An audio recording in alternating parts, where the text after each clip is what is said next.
Today, the world said goodbye to a pope who tore down walls, built bridges, and forever changed the face of the Catholic Church. And his final journey was just as powerful as the life he lived.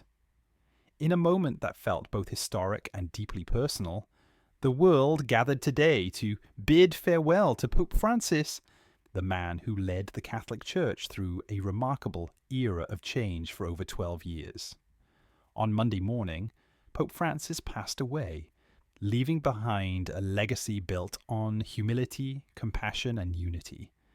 Today, an estimated 250,000 mourners fill the streets of Vatican City, tens of thousands packing into St. Peter's Square itself, all wanting to be part of this once-in-a-generation farewell. Leading the Mass, Cardinal Giovanni Battista Re captured the emotion of the moment, describing Pope Francis as a leader who's touched minds and hearts and dreamed of building bridges, not walls. In a striking break from tradition, Pope Francis's final resting place won't be within the grand confines of the Vatican.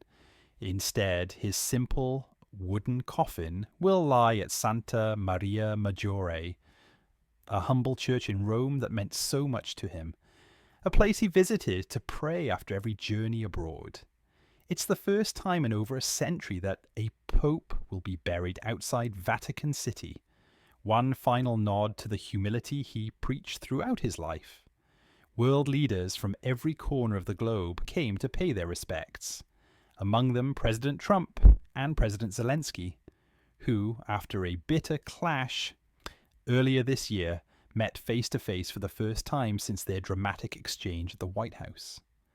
President Trump called their meeting very productive, while President Zelensky said it could mark a historic turning point if real results follow. We'll have more on that later in the program, but today was about something bigger than politics. As Pope Francis lay in his simple coffin, world leaders, royals like Prince William, and everyday believers stood side by side, united in reflection.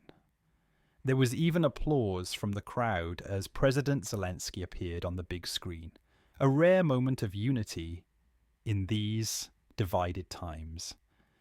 This funeral was unlike any other. Pope Francis had made it clear he didn't want to be elevated above the people he served. His coffin stayed level with the crowd as the ceremony began, a powerful symbol of the life he lived. The service was rich with meaning, readings from the Bible, prayers echoing across St. Peter's Square, and tributes that painted a vivid picture of a man who fought for the poor, stood up for refugees, and made it his mission to reach those often forgotten by society. For the first time ever, a majority of the cardinals choosing the next pope are from outside Europe, a clear sign of the global, inclusive church Pope Francis helped to shape. As the final prayers rose into the sky, a sense of profound loss, but also gratitude, filled the air.